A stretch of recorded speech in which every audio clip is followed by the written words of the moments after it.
Good afternoon. I'm Ethan Moy here of Coach B as part of a special episode here, post-game episode of Coach B Weekly. Coach B, my heart's still kind of pounding from what we just saw out there with the win against Delaware State here on Career and Education Day. Your 50th win, did you realize that going into today that one more win would give you 50 for your career? No, I did not. I'm never one to look at milestones or things that are approaching. As much as sometimes you hear it, it's something that you overhear. Right. Everybody that knows me, I was telling you, just make sure you keep that stuff away from me, and we just focus on the game. And then when it happens, and then it's celebrate great it. to know. And it's great to know that milestone's been hit. So I appreciate it. Like I say, with Christmas coming up here, what I want to ask you before we get into recapping the games and everything is, what do you want for Christmas?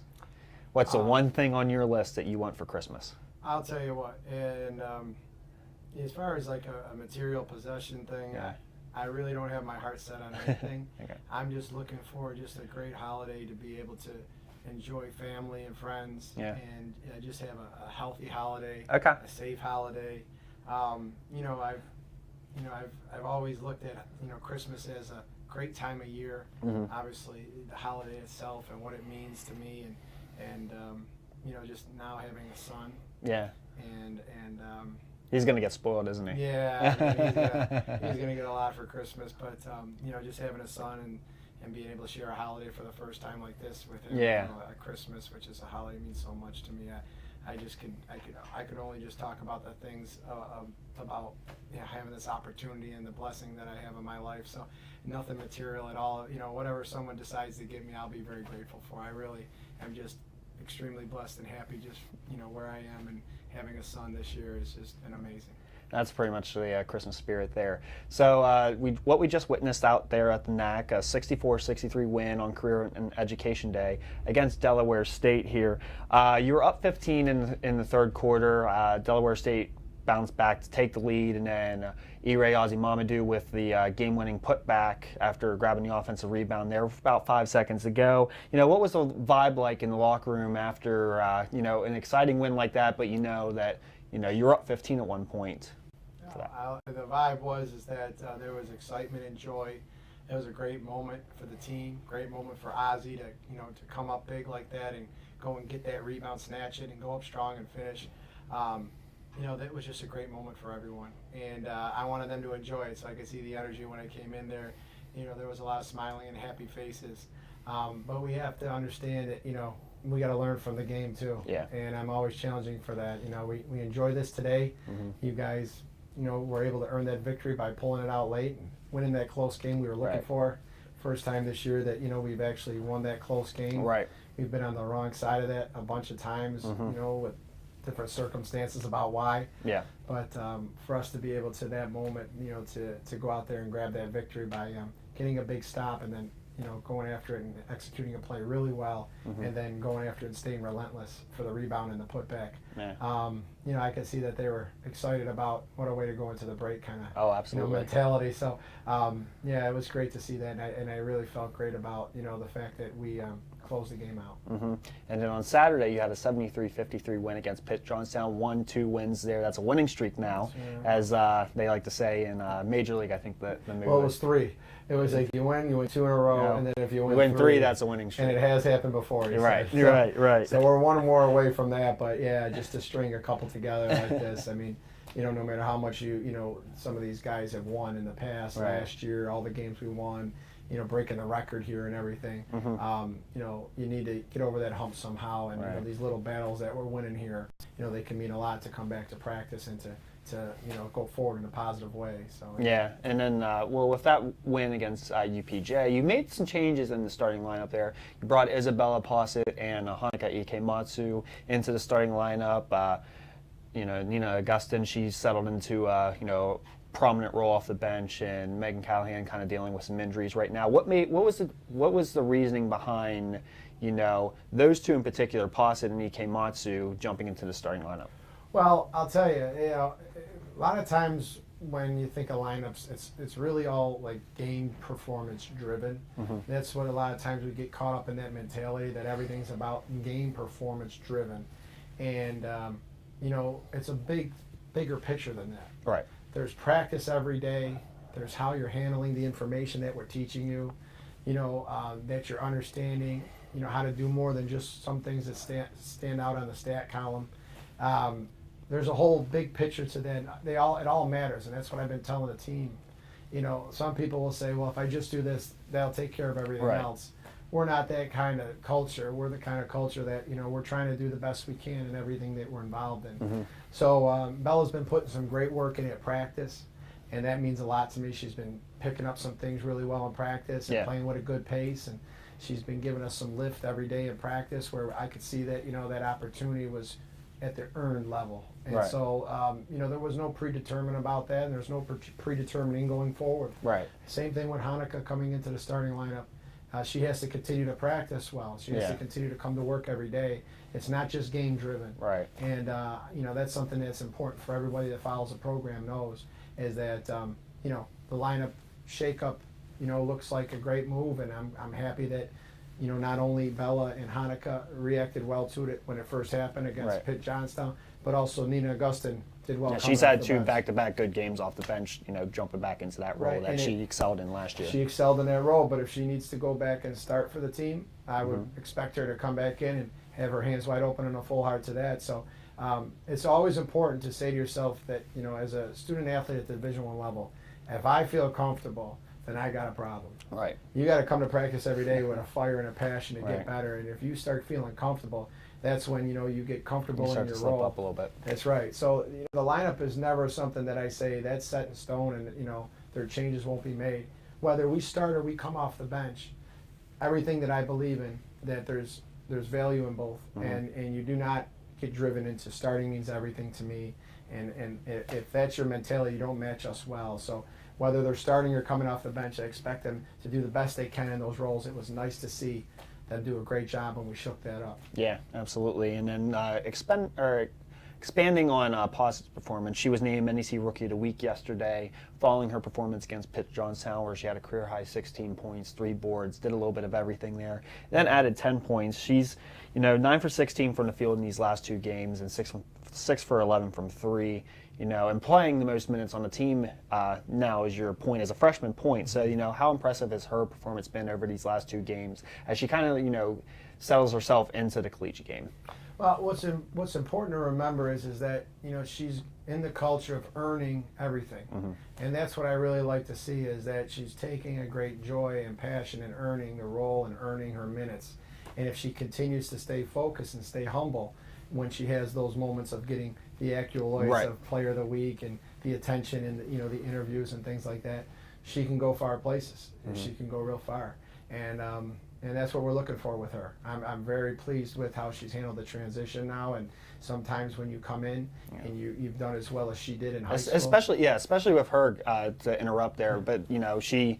A local kid, your first local kid here since Britta Emberg, and all the accolades that she had, all state, everything like that, and all the media attention that she's already received from high school, translating to college, it is pretty impressive that how she remains humble in that regard. And that's something that is so important in the recruiting journey with us, the development of the relationship, is that they understand that's what we value, and that's, the person that if you want to be, that you're going to match us well. And so it's great to see, like I said, the fact that she's had those accolades that you're speaking about, that, she's, taking everything in stride and not putting the pressure on herself to live up to anything. She's focusing on living up to, this program and the people in the program that come to practice every day and that work with her and help her and her teammates and everyone that's serving each other. That's what she's concerning herself with. And that's so important for freshmen coming in, no matter if it's Bella or any other freshman that's coming in. They have to remember that, come in here and just do what the team asks of you. Don't have it predetermined in your head, all the things that you want. Say to yourself, hey, if I want this stuff, I have to listen to the people that I'm with here that are in a position to help me and develop me. And some of the players that you've seen grow up in our system, like an Anna Nicky, and Artemis, and those type of players. Shanita Nesbitt, Sade Logan, those ones that had just amazing careers and done so well. What were those players about? Was coming here to get better and to learn. And that's what she's here to do now. So she's doing well with that. So after this win here, sent off a lot of your international players go home for Christmas. Kids that are in the United States here. I want to talk a little bit about just being able to have like your international student athletes be able to go home for Christmas, and also I heard you guys are doing a little bit of a Secret Santa exchange. Can you expand a little bit upon that? Well, the first thing about going home for Christmas, that's a great joy that we work hard at every year. Mm-hmm. How we make it possible is, we break earlier than a lot of Division I programs do. We schedule that last game like today, that Kids Day, and we have some of our student athletes are already on their way to the airport right now to get on a plane and go home. Right. And they're going home to Japan and Spain, and places that are far away, Finland. So it's great to be able to give that opportunity, that opportunity for them by the way we schedule this to get home and to see their family, because they don't have the joy of being with their family in person as much as like someone who's local or from Virginia or New Jersey, where you're just a little bit of ways away where you can get there. They have this opportunity to do now. So that's one big thing about the holiday break that we do in our culture is to try our best to schedule it as early as we can and get them out. So that's going to be great to see the pictures that they bring home of them with their family and having Christmas dinner and things like that. Yeah. So, that's the first thing. And what was the second part of the question? I was going to say I heard a little bit about Secret Santa. Santa. Can you expand upon that there? Yeah, that's something that's kind of an older tradition that goes on within teams that never gets old. Right. It's great to give. And, we had Thanksgiving this year, and we had the joy of giving when we were out in L.A., and now we're going to be back together after Christmas Day. We're going to be back together right after that, and then we're going to have our little exchange. Okay. And nobody knows who anybody has. I'm going to say, is it like do like the players get each other? Do the coaches get players? Do the players get coaches? Or just everyone that's participating just all gets in there? Okay. Everybody's together. You can get a coach. You can get, as a coach, you can get a player. Coach can get coach. It's pretty neat because it's totally random, and we really emphasize keeping it a secret. Okay. So that way when that day comes and we go and walk up to that person that's our Secret Santa and hand them gifts, they're always wondering who has me and stuff like that. Well, maybe I'm going to say maybe off air I'll ask you who you have and who do you think has you. You want to break the secret. You want to break the code of silence. Well, I'll tell you what. I mean, the giving that this team is doing for each other every day at practice and all that, the little material things that we get here and there, it's nice to have and it's nice to share and to hand things over and give. But, the mentality of giving to each other every day, giving our best is what we're really teaching them here. So it's going to be nice to give those gifts and to go forward when we get back into the servanthood that we care so much about, even after that day is over. Yeah. And then also when you get back from Christmas break, you told me that on the 28th you're going to visit the Children's Hospital. Can you go into a little bit more detail what's going to go on in that visit there? Well, it's something that means a lot to us, and the healthy joy of going and seeing kids that are less fortunate, that need a little pick-me-up, that need somebody to be there for them and make sure that they know that they're special and that they mean something to us, that that we care about being there with them, and that we want to make this experience extremely special to them. That's what that really is about. Getting to the Children's Hospital and seeing those kids run up to you and hug you and want to play games with you and want to sit down and talk to you. I mean, it's just priceless stuff that I can't describe how great it makes us feel. And every opportunity that we can, now that we're on break like this, where our schedules are much more open, the opportunity for us to get out there and do these things is there. And we're always going to take advantage of that. I mean, we will make sure we sacrifice time, even if the schedule's not good. But it's always great when you have more time, so you can, do things that are more important. Yeah. No matter, what game you've played, and how tough of a loss or how great of a win it was, going to the Children's Hospital and doing that is far much more greater than any game we can win. Right, absolutely. I'll tell you that right now from the bottom of my heart. So we're excited about that. I can't wait to get out there, to get us involved right in the trenches with those guys, running around, playing with them, making them feel like $1 million, because that's what they are. Yeah, absolutely. I got a question here from Jason. You kind of touched on this a little bit, but I'll ask this here. How do you prepare for an extended break like this and come back ready to go back into the swing of things? Well, they got to stay fit. I'll tell you that right now, the easiest thing to do is go home and just get I that saw like food. some of your strength and conditioning coaches like passing out, workout plans and meal plans and stuff like that. That's right. Yeah. We give them a regiment that, we talk about this is important. Now you got to be your own, police now when it comes to this stuff. When you're on the road with us, we will always make sure we're providing healthy food and good food. And now you got to do that. You got to do that on your own. So, when you go home and you get with your family, a lot of times, the food tastes real good, but you got to run that off. So just staying fit and just understanding that all the work we put in with strength and conditioning, cardio, keeping our muscles and our joints in good order, we can't lose that, because an 8-day stretch, if you just lay around, you're going to lose a lot of fitness. You're going to lose a lot of the strength that you built up to. So it's an important time for them to charge their battery. I always say, charge it up.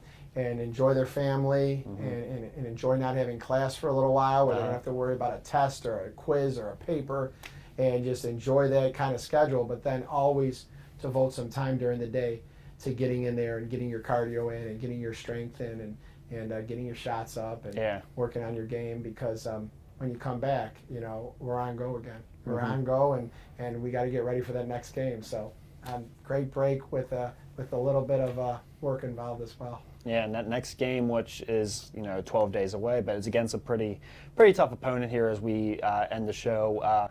We faced James Madison on December 30th, the Sunday, the day before New Year's Eve there. And like I said, they're a very quality opponent. They've made postseason tournament after postseason tournament, made the WNIT Sweet 16 last year. Always top tier in the RPI. You have them here at the NAC. I know you haven't. You're still, trying to process this win here just a few hours ago. But what is going to be the key in coming away with a result against a quality opponent like James Madison, which ends non-conference play also. I'll tell you what.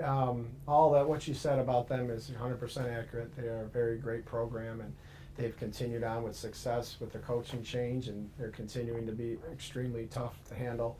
So I haven't got a chance to look at them yet. So as far as specifically how they're doing it, I'm not familiar yet, but I can tell you this much. What's going to mean a lot for us is having a very efficient break when it comes to, staying in shape and coming back ready. Yeah. We're not going to be able to, have, sore days of coming back and not being fit when we come back, because, when we come back, we're on go. And so that's going to be a big part of it. Yeah. I use the word sacrifice a ton, because it comes into play so much for us. If you're a Division I athlete, sacrifice is one of the biggest words that's in your journal. Yeah. You've got to be willing to sacrifice things that the normal college student is not. You have to, obviously get up and go to class and work hard and test some papers. But then you also got to come to practice. You got to know the scout. You got to work on your basketball ability. So, when people say we give a scholarship to people, that is completely false. They earn the scholarship. For sure. We're not giving anything away here. We are putting people in position to earn it. And so during the break, they have to earn it as well. Right. As everybody else could probably go home and enjoy a nice extended break where they just go home, hang out with family, friends, don't have anything in the world they got to worry about, maybe pick up a little part-time job for a couple weeks. Right. We're going to be celebrating, being with our family, enjoying the holiday, and then also staying in shape and being ready to come back. That will be extremely important for this game. You think, well, you don't play till the 30th, you have a few days to get ready. If you don't come back ready and you don't come back fit and ready to go back to practice, day. Yeah, you're going to wind up, the first couple of days of that are going to wind up, just trying to get timing back and everything else. So it's going to be on us now to sacrifice again, to enjoy our family, enjoy the holiday, enjoy the food, but get in the gym, work on your trade, stay in shape, come back mentally prepared and physically prepared to go on and to have such a tough challenge. That's really going to be the big thing for James Madison. Absolutely. Well, once again, thank you for joining me, and enjoy your holiday. Yeah, I just want to wish everyone that tunes into the show, or is able to come to our games or watches our games from afar on our NEC front row. Yeah, on NEC front row. We really appreciate your support, and we want to wish everyone a Merry Christmas. We want to make sure everyone has a great holiday and it all has safe travels. And we appreciate all your loyal support, and continue to support this team. Continue to stick with us. We will continue to play hard and we are very grateful for all the people that we have that are supporting us. Yeah, absolutely. Well, once again, I actually already did that. So I'll just conclude with, our game against James Madison is on Sunday, December 30th at noon. It can be seen on NEC Front Row. And once again, like Coach B, signing off, happy holidays and Merry Christmas.